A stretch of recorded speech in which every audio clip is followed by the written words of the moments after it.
ಮಿತ್ರರೇ ನಮಸ್ಕಾರ. ಮಿತ್ರರೇ, ಫೈನಲಿ ಪಬ್ಲಿಕ್ ಎಕ್ಸಾಮಿನೇಷನ್ ಬಿಲ್ 2026 ಬಗ್ಗೆ ಲೋಕಸಭೆಯಲ್ಲಿ ಚರ್ಚೆ ಆರಂಭಗೊಂಡಿದೆ. ಬಹಳ ಹೀಟ್ ಡಿಬೇಟ್ ನಡೆಯೋದಕ್ಕೆ ಶುರುವಾಗಿದೆ. ಆಡಳಿತ ಪಕ್ಷ ತನ್ನನ್ನು ತಾನು ಸಮರ್ಥಿಸಿಕೊಳ್ಳುತ್ತಾ ಇದೆ, ವಿಪಕ್ಷಗಳು ಆಡಳಿತ ಪಕ್ಷವನ್ನು ಪ್ರಶ್ನಿಸ್ತಾ ಇದ್ದಾವೆ, ಈ ಹಿಂದಿನ ತಪ್ಪುಗಳನ್ನು ಎತ್ತಿ ಹೇಳ್ತಾ ಇದ್ದಾವೆ. ಎಲ್ಲವೂ ಕೂಡ ನಡೀತಾ ಇದೆ. ಒಂದು ಹಂತದಲ್ಲಿ ಹೇಳಬೇಕು ಅಂತಂದ್ರೆ ಈ ನೀಟ್ ವಿಚಾರ ಇದೆಯಲ್ಲ, ಇದು ಮುಗಿದ ಅಧ್ಯಾಯ ಅಂತ ಅನ್ನಿಸೋದಕ್ಕೆ ಶುರುವಾಗಿದೆ. ಹೀಗೆ ಹೇಳಿದ್ರೆ ಕೆಲವರಿಗೆ ಆಶ್ಚರ್ಯ ಆಗಬಹುದು. ಇದೆಲ್ಲವೂ ಕೂಡ ಹೇಗೆ ಕೇಳಿದ್ರೆ, ಈ ಸಮುದ್ರದಲ್ಲಿ ಚಂಡಮಾರುತ ಏಳುತ್ತಲ್ವಾ, ಆಗೇನಾಗತ್ತೆ ಹೇಳಿ, ಮೊದಲಿಗೆ ಗಾಳಿ ಬೀಸುತ್ತೆ, ಬಹಳ ವಿಪರೀತವಾಗಿ ಗಾಳಿ ಬೀಸುತ್ತೆ. ಅನಂತರ ಮಳೆ ಬರೋದಕ್ಕೆ ಶುರುವಾಗುತ್ತೆ, ವಿಪರೀತವಾಗಿ ಮಳೆ ಬರುತ್ತೆ, ಮಳೆ ನಂತರ ಪ್ರವಾಹ ಬರುತ್ತೆ, ಜನಜೀವನ ಅಸ್ತವ್ಯಸ್ತಗೊಳ್ಳುತ್ತೆ. ಅದಾಗಿ ಸ್ವಲ್ಪ ದಿನಕ್ಕೆ ಎಲ್ಲವೂ ಸಮತೋಲನಕ್ಕೆ ಬರುತ್ತೆ. ಈಗ ನೀಟ್ ವಿಚಾರವೂ ಕೂಡ ಹಾಗೆ, ಬಹಳ ದೊಡ್ಡ ಚಂಡಮಾರುತ ಎದ್ದಿತ್ತು, ಈಗದು ತಣ್ಣಗಾಗ್ತಾ ಇದೆ. ಕೇಂದ್ರ ಸರ್ಕಾರ ತಂದಂತಹ ಬಿಲ್ ಅನ್ನ ಈಗ ವಿಪಕ್ಷಗಳು ಚರ್ಚೆ ಮಾಡ್ತಾ ಇದ್ದಾವೆ, ಆರೋಪ ಪ್ರತ್ಯಾರೋಪ ನಡೆಯುತ್ತೆ, ಬಿಲ್ ಪಾಸ್ ಆಗುತ್ತೆ, ಅಲ್ಲಿಗೆ ಎಂಡ್. ಇನ್ಮುಂದೆ ಯಾರೂ ಕೂಡ ನೀಟ್ ಬಗ್ಗೆ ಹೆಚ್ಚಿಗೆ ಚರ್ಚೆ ಮಾಡೋದಿಲ್ಲ. ಯಾಕೆ ಅಂತಂದ್ರೆ ಅದು ಮುಗಿದು ಹೋದ ಅಧ್ಯಾಯ.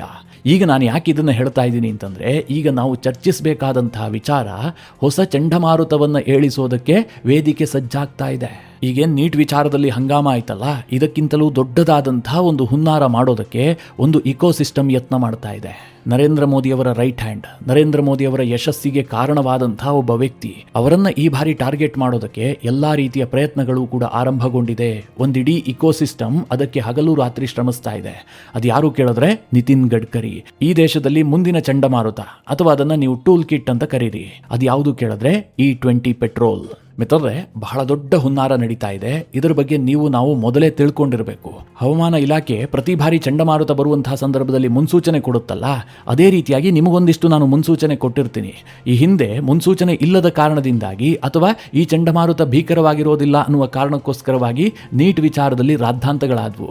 ಮುಂದದಾಗಬಾರದು ಅಂತಲೇ ಈ ವಿಡಿಯೋ ಮಾಡ್ತಾ ಇದ್ದೀನಿ. ಬಹಳ ಪ್ರಮುಖ ವಿಚಾರಗಳಿದ್ದಾವೆ, ನೀವು ಈ ವಿಡಿಯೋನ ಕೊನೆವರೆಗೂ ಮಿಸ್ ಮಾಡದೆ ನೋಡಿ. ನೀಟ್ ಅಂದುಕೊಂಡಿದ್ದಕ್ಕಿಂತ ದೊಡ್ಡ ಯಶಸ್ಸು ವಿಪಕ್ಷಗಳಿಗೆ ಸಿಕ್ಕಿದೆ.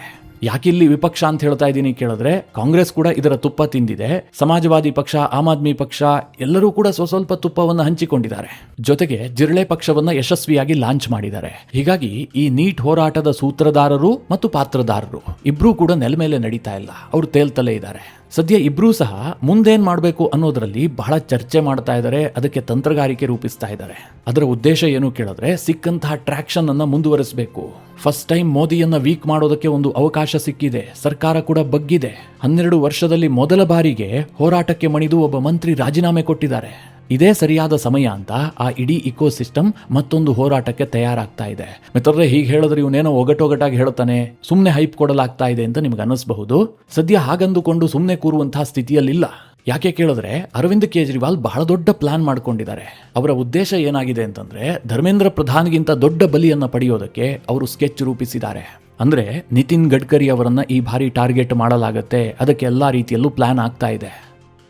ಈ ಸಂದರ್ಭದಲ್ಲಿ ಒಂದು ಮಾತನ್ನ ಹೇಳಬೇಕು. ಇಷ್ಟು ದಿನ ರಾಹುಲ್ ಗಾಂಧಿ ಕೇಂದ್ರ ಸರ್ಕಾರವನ್ನ ಟಾರ್ಗೆಟ್ ಮಾಡ್ತಾ ಇದ್ರು. ಅವರ ಟಾರ್ಗೆಟ್ ಏನಾಗಿತ್ತು ಅಂತಂದ್ರೆ, ಕೇವಲ ನರೇಂದ್ರ ಮೋದಿ. ಅವರು ಕೇಂದ್ರ ಸರ್ಕಾರದ ಬೇರೆ ಯಾವ ಮಂತ್ರಿಗಳನ್ನು ಟಾರ್ಗೆಟ್ ಮಾಡ್ತಾ ಇರಲಿಲ್ಲ. ನರೇಂದ್ರ ಮೋದಿಯನ್ನ ವೀಕ್ ಮಾಡಿದ್ರೆ ಸರ್ಕಾರ ಬಿದ್ದು ಹೋಗುತ್ತೆ, ನಾವು ಅಧಿಕಾರಕ್ಕೆ ಬರಬಹುದು. ಅದು ರಾಹುಲ್ ಗಾಂಧಿ ಅವರ ತಂತ್ರಗಾರಿಕೆ. ಆದ್ರೆ ಅರವಿಂದ್ ಕೇಜ್ರಿವಾಲ್ಗೆ ಅರ್ಥ ಆಗಿದೆ, ಆ ತಂತ್ರಗಾರಿಕೆ ವರ್ಕೌಟ್ ಆಗೋದಿಲ್ಲ. ನರೇಂದ್ರ ಮೋದಿ ಅವರನ್ನ ಕೆಳಗಿಳಿಸಬೇಕಾದ್ರೆ, ಅಥವಾ ನಾವು ಅಧಿಕಾರ ಪಡೆದುಕೊಳ್ಳಬೇಕಾದ್ರೆ ಮೊದಲು ನರೇಂದ್ರ ಮೋದಿ ಅವರನ್ನ ವೀಕ್ ಮಾಡಬೇಕು. ಅದು ಬಿಟ್ಟು ನೇರವಾಗಿ ನರೇಂದ್ರ ಮೋದಿಗೆ ನಾವು ಬೌಲ್ ಎಸಿತಾ ಇದ್ರೆ ಅವರು ಪ್ರತಿ ಬಾಲ್ಗೂ 6 ಹೊಡಿತಾರೆ. ನಿಮಗೆ ಈ ವಿಚಾರ ಅರ್ಥ ಆಗ್ತಾ ಇದೆ ಅಂತ ಭಾವಿಸಿದ್ದೀನಿ. ಇದು ಬಹಳ ಸೂಕ್ಷ್ಮವಾದಂತಹ ಒಂದು ರಾಜಕೀಯ ವಿಚಾರ. ಈಗ ಕ್ರಿಕೆಟ್ ಆಡುವಂತಹ ಸಂದರ್ಭದಲ್ಲಿ ವಿರಾಟ್ ಕೊಹ್ಲಿಯ ವಿಕೆಟ್ ತೆಗಿಬೇಕು ಅನ್ನುವಂಥದ್ದು ಎಲ್ಲರ ಉದ್ದೇಶ. ಆದರೆ ಮೊದಲಿನಿಂದಲೂ ಕೂಡ ನೀವು ವಿರಾಟ್ ಕೊಹ್ಲಿ ಒಬ್ಬರಿಗೆ ಬೌಲ್ ಮಾಡ್ತಾ ಇದ್ರೆ, ಅವರನ್ನೇ ಟಾರ್ಗೆಟ್ ಮಾಡ್ತಾ ಇದ್ರೆ, ಅವರು 6, 4 ಬಾರಿಸ್ತಲೇ ಇರ್ತಾರೆ. ಆಗ ನೀವು ವಿರಾಟ್ ಕೊಹ್ಲಿಯ ವಿಕೆಟ್ ಅನ್ನ ಪಡಿಬೇಕು ಅಂತಂದ್ರೆ ಅವರಿಗೆ ಸ್ಟ್ರೈಕ್ ಸಿಗದಂತೆ ನೋಡ್ಕೊಳ್ಬೇಕು. ಅವರ ಜೊತೆಗೆ ಇನ್ನೊಬ್ಬ ಇರ್ತಾನಲ್ಲ, ಟೀಮ್ನಲ್ಲಿ 11 ಮಂದಿ ಇರ್ತಾರಲ್ಲ, ಒಂದಾಗ್ತಿದ್ದ ಹಾಗೆ ಒಂದು ವಿಕೆಟ್ಗಳನ್ನು ಉರುಳಿಸ್ತಾ ಬಂದ್ರೆ ಸಹಜವಾಗಿ ವಿರಾಟ್ ಕೊಹ್ಲಿ ಮೇಲೆ ಒತ್ತಡ ಆಗತ್ತೆ. ಆಗ ವಿರಾಟ್ ಕೊಹ್ಲಿಯೂ ಕೂಡ ವಿಕೆಟ್ ಒಪ್ಪಿಸಲೇಬೇಕಾದಂತಹ ಅನಿವಾರ್ಯತೆ ಬರುತ್ತೆ. ಸದ್ಯ ಅರವಿಂದ್ ಕೇಜ್ರಿವಾಲ್ ಇದೇ ಗೇಮ್ ಪ್ಲಾನ್ ಮಾಡಿದ್ದಾರೆ. ನೀವು ಕೇವಲ ನರೇಂದ್ರ ಮೋದಿಯನ್ನೇ ಟಾರ್ಗೆಟ್ ಮಾಡ್ತಾ ಇದ್ರೆ ಈ ಸರ್ಕಾರವನ್ನು ಬೀಳಿಸೋದಕ್ಕೆ ಸಾಧ್ಯವೇ ಇಲ್ಲ, ಅಲುಗಾಡಿಸೋದಕ್ಕೂ ಸಾಧ್ಯ ಇಲ್ಲ. ಅದಕ್ಕೇನು ಮಾಡಬೇಕು, ನರೇಂದ್ರ ಮೋದಿಯವರ ಶಕ್ತಿಯಾದಂತಹ ಕೆಲ ವಿಕೆಟ್ಗಳನ್ನು ಉದುರಿಸಬೇಕು. ಈಗಾಗಲೇ ಧರ್ಮೇಂದ್ರ ಪ್ರಧಾನ್ ವಿಕೆಟ್ ಸಿಕ್ಕಿದೆ. ಈಗ ನೆಕ್ಸ್ಟ್ ವಿಕೆಟ್ಗೆ ಅವರು ಟಾರ್ಗೆಟ್ ಮಾಡಿರೋದೇ ನಿತಿನ್ ಗಡ್ಕರಿಯನ್ನ. ಮಿತ್ರರೇ, ನಿತಿನ್ ಗಡ್ಕರಿಯನ್ನೇ ಯಾಕೆ ಟಾರ್ಗೆಟ್ ಮಾಡ್ತಾರೆ ಅಂತ ನಾನು ಮುಂದೆ ಹೇಳ್ತೀನಿ. ಆದರೆ ನಿತಿನ್ ಗಡ್ಕರಿಗೆ ಯಾವ ರೀತಿಯಾಗಿ ಕೆಡ್ಡ ರೆಡಿ ಆಗ್ತಾ ಇದೆ ಕೇಳಿದ್ರೆ, E20 ಪೆಟ್ರೋಲ್ ವಿಚಾರದಲ್ಲಿ ಬಹಳ ದೊಡ್ಡ ಹಂಗಾಮ ಸೃಷ್ಟಿಸೋದಕ್ಕೆ ಎಲ್ಲಾ ರೀತಿಯ ಯತ್ನಗಳು ಕೂಡ ನಡೀತಾ ಇದೆ. ಅದಕ್ಕೆ ಕೇಜ್ರಿವಾಲ್ ತಯಾರಿ ಮಾಡ್ಕೊಳ್ತಾ ಇದ್ದಾರೆ. ಈಗಾಗಲೇ ಘೋಷಣೆಯನ್ನು ಕೂಡ ಮಾಡಿದ್ದಾರೆ. ಒಂದು ಕಡೆ ಸೋಷಿಯಲ್ ಮೀಡಿಯಾ ಅಭಿಯಾನ ನಡೀತಾ ಇದೆ, ಅದಕ್ಕೆ ಈ ಆಮ್ ಆದ್ಮಿ ಪಕ್ಷದ ಇಕೋಸಿಸ್ಟಮ್ ಸಪೋರ್ಟ್ ಮಾಡ್ತಾ ಇದೆ. E20 ಜನತಾ ಪಾರ್ಟಿ ಅಂತ ಇನ್ಸ್ಟಾಗ್ರಾಮ್ನಲ್ಲಿ ಒಂದು ಪೇಜ್ ಓಪನ್ ಮಾಡಲಾಗಿದೆ. ಅದಕ್ಕೆ ಜನರಿಂದ ಬೆಂಬಲ ವ್ಯಕ್ತವಾಗ್ತಾ ಇದೆ. ಜನ ಅಂತಂದ್ರೆ ಅವರ ಇಕೋಸಿಸ್ಟಮ್ ಜನನೇ. ಇದರ ಜೊತೆಗೆ ಕೇಜ್ರಿವಾಲ್ ಆಗಸ್ಟ್ 1ನೇ ತಾರೀಕು ದೆಹಲಿಯ ಕಾನ್ಸ್ಟಿಟ್ಯೂಷನ್ ಕ್ಲಬ್ನಲ್ಲಿ ರಾಷ್ಟ್ರೀಯ ಟೌನ್ ಹಾಲ್ ಸಭೆಯನ್ನು ಕರೆದಿದ್ದಾರೆ.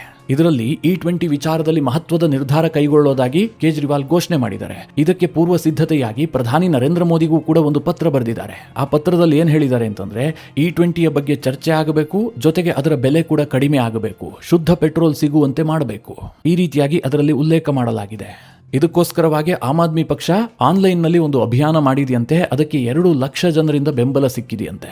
ಹೀಗೆಲ್ಲ ಕೇಜ್ರಿವಾಲ್ ಘೋಷಣೆ ಮಾಡ್ಕೊಂಡಿದ್ದಾರೆ. ಅಂದ್ರೆ ನಮ್ಮ ಮುಂದಿನ ಟಾರ್ಗೆಟ್ ನಿತಿನ್ ಗಡ್ಕರಿ ಅನ್ನೋದನ್ನ ಬಹಳ ಸ್ಪಷ್ಟವಾಗಿ ಕೇಜ್ರಿವಾಲ್ ಹೇಳ್ತಾ ಇದ್ದಾರೆ. ಈಗಿರುವ ಪ್ರಶ್ನೆ ಏನು ಕೇಳಿದ್ರೆ, ಯಾಕೆ ನಿತಿನ್ ಗಡ್ಕರಿ, ಯಾಕೆ E20? ಇದೇ ಇರುವಂತಹದ್ದು ಇಂಪಾರ್ಟೆಂಟ್ ವಿಚಾರ. ನಾನು ಆಗ್ಲೇ ಹೇಳಿದೆ, ಕೇಜ್ರಿವಾಲ್ ಡಿಫರೆಂಟ್ ಪ್ಲಾನ್ ನೊಂದಿಗೆ ಬರ್ತಾ ಇದ್ದಾರೆ ಅಂತ. ಅಂದ್ರೆ ನೇರವಾಗಿ ನರೇಂದ್ರ ಮೋದಿ ಅವರನ್ನ ಟಾರ್ಗೆಟ್ ಮಾಡದೆ ಅವರ ಸುತ್ತಲೂ ಇರುವಂತಹ ಶಕ್ತಿಗಳನ್ನ ಬಲಿ ಹಾಕುವಂತಹ ಪ್ರಯತ್ನ. ಇವತ್ತು ನರೇಂದ್ರ ಮೋದಿ ಅವರು ದೇಶದಲ್ಲಿ 3ನೇ ಬಾರಿಗೆ ಪ್ರಧಾನಿಯಾಗಿದ್ದಾರೆ. ಅವರ ಪ್ರಭಾವ ಇವತ್ತಿಗೂ ಕೂಡ ಕಮ್ಮಿ ಆಗಿಲ್ಲ. ಅವರನ್ನು ನೋಡಿಕೊಂಡು ಬೇರೆ ಬೇರೆ ರಾಜ್ಯದಲ್ಲಿ ಬಿಜೆಪಿಗೆ ಅಧಿಕಾರ ಕೊಡ್ತಾ ಇದ್ದಾರೆ. ಅಂದ್ರೆ ಅಷ್ಟರ ಮಟ್ಟಿಗೆ ಜನಮನ್ನಣೆ ಇದೆ. ಇದಕ್ಕೆ ಕಾರಣ ಏನು ಕೇಳಿದ್ರೆ, ನರೇಂದ್ರ ಮೋದಿ ಅವರು ಅಧಿಕಾರಕ್ಕೆ ಬರ್ತಿದ್ದ ಹಾಗೆ ಒಂದು ಪ್ರಬಲವಾದಂತಹ ಟೀಮ್ ಕಟ್ಕೊಂಡಿದ್ದಾರೆ.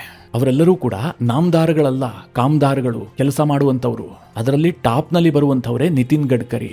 ನಿತಿನ್ ಗಡ್ಕರಿ ಅವರನ್ನ ಬಹುತೇಕರು ಗಡ್ಕರಿ ಅಂತ ಕರೆಯೋದಿಲ್ಲ, ರೋಡ್ಕರಿ ಅಂತ ಕರೀತಾರೆ. ಕೇಂದ್ರದ ಹೆದ್ದಾರಿ ಮಂತ್ರಿಯಾಗಿ ಅವರು ಮಾಡಿದಂತಹ ಸಾಧನೆಯನ್ನ ವಿಪಕ್ಷದವರು ಕೂಡ ಟೀಕೆ ಮಾಡೋದಕ್ಕೆ ಸಾಧ್ಯ ಇಲ್ಲ. ಆ ಮಟ್ಟಿಗೆ ಕೆಲಸ ಮಾಡ್ತಾರೆ. ವಿಪಕ್ಷದ ಸಂಸದರು ಹೋಗ್ಬಿಟ್ಟು ನಮ್ಮ ಕ್ಷೇತ್ರಕ್ಕೆ ಈ ರಸ್ತೆ ಆಗಬೇಕು, ಈ ಹೈವೇ ಬರಬೇಕು ಅಂತಂದ್ರೆ ನಿತಿನ್ ಗಡ್ಕರಿ ಇವರು ನಮ್ಮ ಪಕ್ಷದವರ ವಿಪಕ್ಷದವರ ನೋಡೋದಿಲ್ಲ. ಆ ಹೈವೇಯನ್ನು ಸ್ಯಾಂಕ್ಷನ್ ಮಾಡ್ತಾರೆ. ದುಡ್ಡಿಲ್ಲ ಅಂತ ಇವತ್ತಿನವರೆಗೂ ಕೂಡ ನಿತಿನ್ ಗಡ್ಕರಿ ಯಾವುದೇ ಪ್ಲಾನ್ ಅನ್ನ ಹೋಲ್ಡ್ ಮಾಡಿಲ್ಲ. ಅಂತಹ ಕೆಲಸಗಾರ ನಿತಿನ್ ಗಡ್ಕರಿ. ಮೋದಿ ವಾರಕ್ಕೊಂದಾದ್ರೂ ದೊಡ್ಡ ಹೆದ್ದಾರಿ, ದೊಡ್ಡ ಸೇತುವೆ ಏನಾದ್ರೂ ಒಂದು ಇನಾಗ್ರೇಟ್ ಮಾಡ್ತಲೇ ಇರ್ತಾರೆ.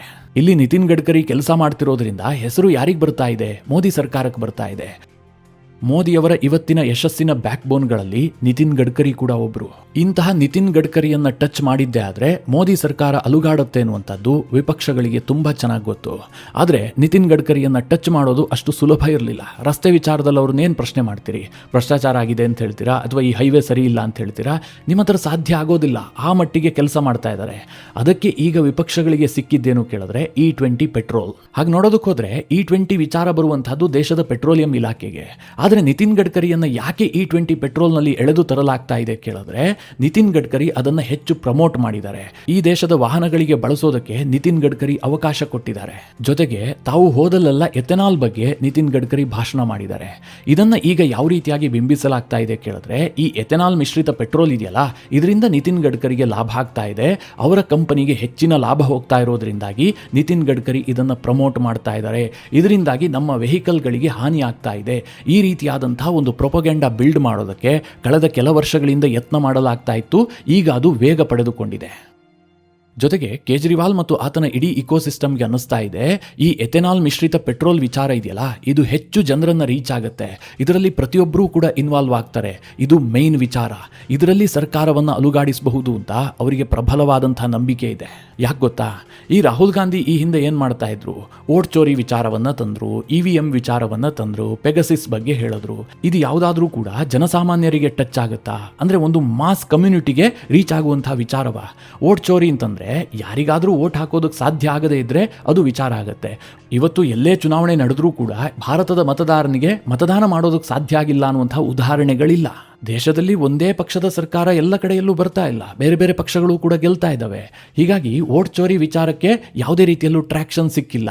ಆದರೆ E20 ವಿಚಾರ ಇದೆಯಲ್ಲ, ಇದು ಹಾಗಲ್ಲ. ಬಿಜೆಪಿ ವೋಟರ್ಸು ಯೋಚನೆ ಮಾಡ್ತಾನೆ, ಕಾಂಗ್ರೆಸ್ ವೋಟರ್ಸು ಯೋಚನೆ ಮಾಡ್ತಾರೆ. ಪಕ್ಷಾತೀತವಾಗಿ ಈ ವಿಚಾರದಲ್ಲಿ ರೀಚ್ ಆಗಬಹುದು, ಜನಸಾಮಾನ್ಯರ ಬುರುಡೆ ಕೆಡಿಸಬಹುದು. ಇದನ್ನ ಕೇಜ್ರಿವಾಲ್ರಂತ ಮಹಾನ್ ಬುದ್ಧಿವಂತ ಗ್ರಹಿಸಿದ್ದಾರೆ. ಅದಕ್ಕೋಸ್ಕರವಾಗಿ E20 ವಿಚಾರಕ್ಕೆ ಕೈ ಇಡೋದಕ್ಕೆ ಅವರು ಸಿದ್ಧತೆ ಆರಂಭಿಸಿದ್ದಾರೆ. ನೀಟ್ ಆಯ್ತು, ನೆಕ್ಸ್ಟ್ E20 ಒಂದು ಸಂದೇಶ ಕೊಡ್ತಾ ಇದ್ದಾರೆ. ಮಿತ್ರರೇ, ನಾನು ನಿಮಗೆ ಮನವಿ ಮಾಡೋದೇನು ಕೇಳಿದ್ರೆ, ದೊಡ್ಡ ಬಿರುಗಾಳಿ ಬರೋದಕ್ಕಿದೆ. ಇವರು ಸಿದ್ಧತೆ ಮಾಡಿಕೊಂಡಿದ್ದಾರೆ. ಮತ್ತೊಮ್ಮೆ ಇಂತಹದೇ ಪ್ರಯತ್ನ ಮಾಡ್ತಾರೆ. ಯಶಸ್ಸು ಸಿಗುತ್ತೋ ಇಲ್ವೋ ನನಗಂತೂ ಗೊತ್ತಿಲ್ಲ, ಆದರೆ ಮೈ ಮರೆಯುವಂತಿಲ್ಲ. ಎಲ್ಲಾ ಮೋದಿ ನೋಡ್ಕೊಳ್ತಾರೆ ಅಥವಾ ಅಮಿತ್ ಶಾ ನೋಡ್ಕೊಳ್ತಾರೆ, ಸರ್ಕಾರ ನೋಡ್ಕೊಳ್ಳುತ್ತೆ ಹೀಗಂದುಕೊಂಡು ಕೂತ್ಕೋಬೇಡಿ. ಸತ್ಯ ಏನು ಅಂತ ನೀವು ಅರ್ಥ ಮಾಡ್ಕೊಳ್ಳಿ. E20 ವಿಚಾರದಲ್ಲಿ ಈಗಾಗಲೇ ಸಾಕಷ್ಟು ವರದಿಗಳು ಬಂದಿದ್ದಾವೆ. ಎಥೆನಾಲ್ ಮಿಶ್ರಿತ ಪೆಟ್ರೋಲ್ನಿಂದ ಯಾವುದೇ ವೆಹಿಕಲ್ಗಳಿಗೆ ಯಾವ ರೀತಿಯಲ್ಲೂ ಹಾನಿಯಾಗೋದಿಲ್ಲ. ಇದನ್ನ ಎಲ್ಲ ಆಟೋಮೊಬೈಲ್ ಕಂಪನಿಗಳೇ ಒಪ್ಕೊಂಡಿದ್ದಾವೆ. ನಾನೆಲ್ಲೋ ಸುಮ್ಮನೆ ಹೇಳ್ತಾ ಇರೋದಲ್ಲ.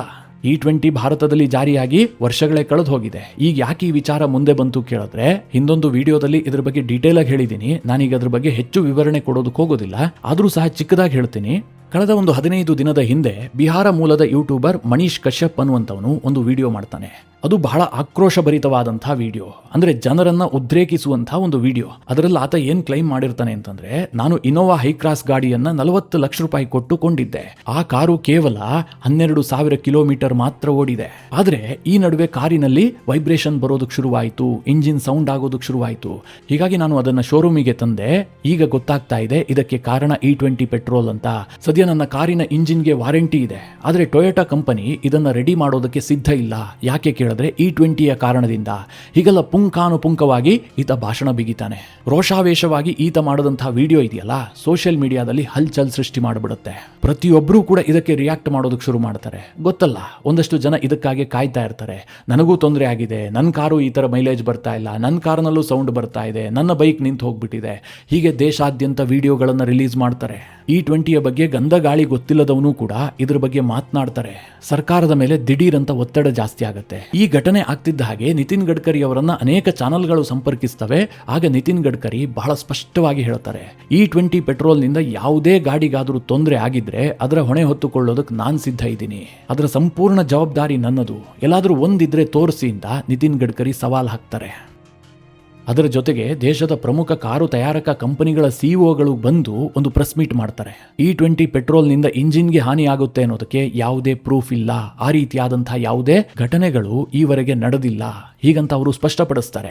ಜೊತೆಗೆ ಆ ಮನೀಶ್ ಕಶ್ಯಪ್ ಇದಾನಲ್ಲ, ಆತ ಉದ್ದೇಶಪೂರ್ವಕವಾಗಿ ಕಂಟಾಮಿನೇಟೆಡ್ ಪೆಟ್ರೋಲ್ ಅನ್ನ ತನ್ನ ಕಾರಿಗೆ ಹಾಕಿರುವಂತದ್ದು ಬಹಳ ಸ್ಪಷ್ಟವಾಗಿ ಗೊತ್ತಾಗುತ್ತೆ. ಆತನ ಬಗ್ಗೆ ಕೇಸನ್ನ ಕೂಡ ಟೊಯೋಟಾ ಕಂಪನಿಯವರೇ ಹಾಕ್ತಾರೆ. ಮಿತ್ರರೇ, ಅಲ್ಲಿಗೆ ಈ ವಿಚಾರ ಸ್ವಲ್ಪ ತಣ್ಣಗಾಗಿತ್ತು. ಅಂದ್ರೆ ಇದರಲ್ಲಿ ಸತ್ಯಾಂಶ ಇಲ್ಲ ಅನ್ನುವಂತಹ ಸಂದೇಶ ನಿಧಾನವಾಗಿ ರೀಚ್ ಆಗಿತ್ತು. ಈಗ ಮತ್ತೆ ಅದಕ್ಕೆ ಸ್ವಲ್ಪ ಎಕ್ಸ್ಟ್ರಾ ಬಣ್ಣ ಸೇರಿಸ್ಬಿಟ್ಟು ಜನರ ಮುಂದೆ ಬರೋದಕ್ಕೆ ಕೇಜ್ರಿವಾಲ್ ರೆಡಿ ಆಗ್ತಾ ಇದ್ದಾರೆ. ಅದಕ್ಕೆ ಮಿತ್ರರೇ, ನಾನು ನಿಮಗೆ ಹೇಳ್ತಾ ಇದ್ದೀನಿ, E20 ಪೆಟ್ರೋಲ್ ಇದೆಯಲ್ಲ, ಇದನ್ನ ಭಾರತ ಮೊದಲು ತಯಾರು ಮಾಡಿದ್ದಲ್ಲ, ಅಥವಾ ಭಾರತದಲ್ಲೇ ಮೊದಲು ಬಳಕೆ ಆಗ್ತಿರೋದು ಕೂಡ ಅಲ್ಲ. ಇದನ್ನ ಈಗಾಗಲೇ ಬ್ರೆಜಿಲ್ ಬಳಸ್ತಾ ಇದೆ, ಅಮೆರಿಕದಂತಹ ದೇಶ E10 ಬಳಸ್ತಾ ಇದೆ, ಕೆನಡಾ ದೇಶದಲ್ಲಿ ಇದು ಬಳಕೆಯಲ್ಲಿದೆ. ಇದರಿಂದ ಗಾಡಿಯ ಇಂಜಿನ್ಗೆ ತೊಂದರೆ ಆಗುತ್ತೆ ಅನ್ನೋದಕ್ಕೆ ಯಾವುದೇ ಪುರಾವೆಗಳಿಲ್ಲ.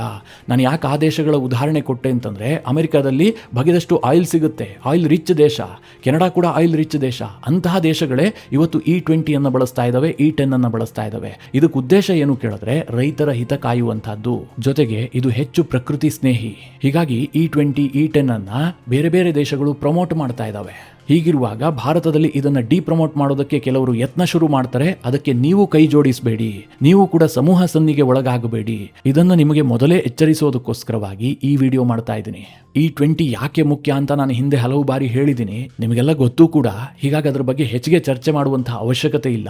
E20 ಜಾರಿ ಆದ ಬಳಿಕ ಈ ದೇಶದ ಕಬ್ಬು ಬೆಳೆಗಾರ ನೆಮ್ಮದಿಯ ನಿಟ್ಟುಸಿರು ಬಿಡ್ತಾ ಇದ್ದಾನೆ. ಕರ್ನಾಟಕದಲ್ಲೇ ಈ ಹಿಂದೆ ಕಬ್ಬು ಬೆಳೆಗಾರರ ಆತ್ಮಹತ್ಯೆಯನ್ನು ನೀವೆಷ್ಟು ಕೇಳ್ತಾ ಇದ್ದೀರಿ, ಇವತ್ತು ಅಂತಹ ಸುದ್ದಿಯನ್ನು ಕೇಳ್ತೀರಾ? ಯಾಕೆ ಕೇಳಿದ್ರೆ, ಕಬ್ಬು ಬೆಳೆದವನಿಗೆ ಒಳ್ಳೆ ಬೆಲೆ ಸಿಗ್ತಾ ಇದೆ. ಅದಕ್ಕೆ ಕಾರಣ E20. ಒಂದು ವೇಳೆ E20 ನಿಲ್ಲಿಸಿದ್ರೆ ದೇಶಕ್ಕೆ ಬಹಳ ದೊಡ್ಡ ಹೊಡೆತ ಆಗುತ್ತೆ. ರೈತರಿಗೆ ಒಂದು ಕಡೆ ನಷ್ಟ ಆಗುತ್ತೆ, ಇನ್ನೊಂದು ಕಡೆಯಲ್ಲಿ ಭಾರತ ಆಯಿಲ್ ಅನ್ನು ಹೊರಗಡೆಯಿಂದ ತರಿಸ್ಕೊಳ್ಳುವಂತಹ ದೇಶ. ನಮ್ಮ ಆಯಿಲ್ ಇಂಪೋರ್ಟ್ ಮತ್ತಷ್ಟು ಜಾಸ್ತಿ ಆಗುತ್ತೆ. ಇದರಿಂದ ಭಾರತದ ಫಾರೆಕ್ಸ್ಗೂ ಹೊಡೆತ ಕೊಡುತ್ತೆ, ಭಾರತದ ರೂಪಾಯಿಗೂ ಹೊಡೆತ ಕೊಡುತ್ತೆ. ಜೊತೆಗೆ ಭಾರತದ ಕರೆಂಟ್ ಅಕೌಂಟ್ ಡಿಫಿಸಿಟ್ ಇದೆಯಲ್ಲ, ಇದು ಇನ್ನಷ್ಟು ಜಾಸ್ತಿ ಆಗುತ್ತೆ.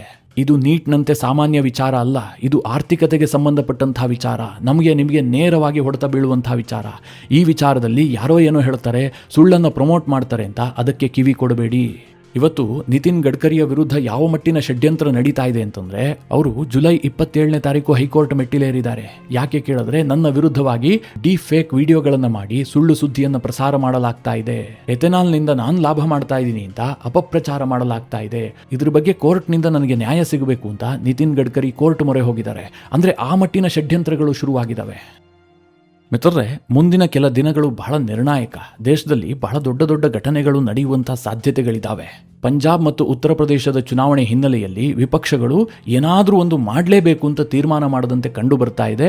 ಈ ಕಾರಣದಿಂದ ಯಾವುದೇ ವಿಚಾರವನ್ನು ನೀವು ನೆಗ್ಲೆಕ್ಟ್ ಮಾಡಬೇಡಿ. ಯಾವುದೋ ಒಂದು ವಿಚಾರ ನಿಮ್ಮ ಕಿವಿಗೆ ಬಿದ್ದರೆ ಅದರ ಬಗ್ಗೆ 10 ಬಾರಿ ಯೋಚಿಸಿ. ಇವನ್ ನಾನು ಹೇಳಿದ್ರೂ ಕೂಡ ನೀವು ಅದನ್ನು ಕಣ್ಣು ಮುಚ್ಕೊಂಡು ನಂಬಿ ಅಂತ ನಾನು ಯಾವತ್ತೂ ಕೂಡ ಕೇಳೋದಿಲ್ಲ. ಇವತ್ತು ಗೂಗಲ್ ಇದೆ, ನಿಮಗೆ ಎಲ್ಲ ಮಾಹಿತಿಯು ನಿಮ್ಮ ಅಂಗೈನಲ್ಲೇ ಸಿಗುತ್ತೆ. ಸ್ವಲ್ಪ ಸ್ಟಡಿ ಮಾಡಿ, ಅನಂತರದಲ್ಲಿ ರಿಯಾಕ್ಟ್ ಮಾಡಿ. ಯಾವುದೇ ಕಾರಣಕ್ಕೂ ಸಮೂಹ ಸನ್ನಿಗೆ ಒಳಗಾಗಬೇಡಿ. ಮಿತ್ರರೇ, ಈ ವಿಚಾರದ ಕುರಿತಾಗಿ ನಿಮ್ಮ ಅನಿಸಿಕೆ ಅಭಿಪ್ರಾಯಗಳೇನು ಕಮೆಂಟ್ ಮಾಡುವ ಮೂಲಕ ನಮಗೆ ತಿಳಿಸಿ. ಹಾಗೆ ನಿಮಗೆ ಈ ವಿಡಿಯೋ ಇಷ್ಟವಾದರೆ ಲೈಕ್ ಮಾಡಿ.